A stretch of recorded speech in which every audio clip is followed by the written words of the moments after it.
Hi friends, இன்றைக்கி டேஸ்டியான mutton fry எப்படி செய்யலான்னு பார்க்கலாம்.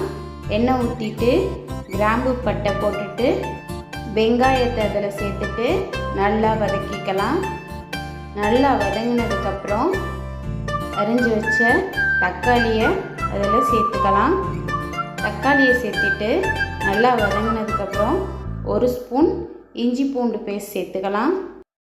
இதோட பச்சை வாசனை போகிற வரையும் நல்லா வதக்கிக்கலாம்.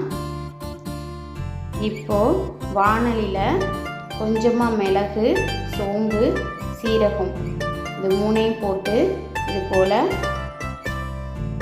வறுத்து எடுத்துக்கலாம். இப்போது வேக வச்சு எடுத்த கறியை அதில் சேர்த்துக்கலாம். சேர்த்துட்டு இதையும் நல்லா மிக்ஸ் பண்ணிக்கலாம். மிக்ஸ் பண்ணதுக்கப்புறம் கொஞ்சமாக மிளகாய்த்தூள், மல்லித்தூள், கறி மசாலா பொடி இதில் சேர்த்துட்டு நல்லா வதக்கிக்கலாம். வதங்கினதுக்கப்புறம் கொஞ்சமாக அதில் தண்ணி விட்டுக்கலாம். இஞ்சி பூண்டு அரைச்ச தண்ணியே அதில் இருக்குது, அதை கொஞ்சமாக அதில் சேர்த்துக்கிறேன். இப்போது இதை சேர்த்ததுக்கப்புறம் அடித்து வச்சுருக்க மிளகு, சோம்பு, சீரகத்தை இதில் சேர்த்துக்கலாம்.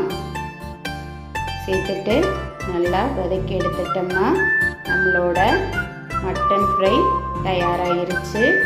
வீடியோ பிடிச்சிருந்தா லைக் பண்ணுங்கள், ஷேர் பண்ணுங்கள், சப்ஸ்கிரைப் பண்ணுங்கள்.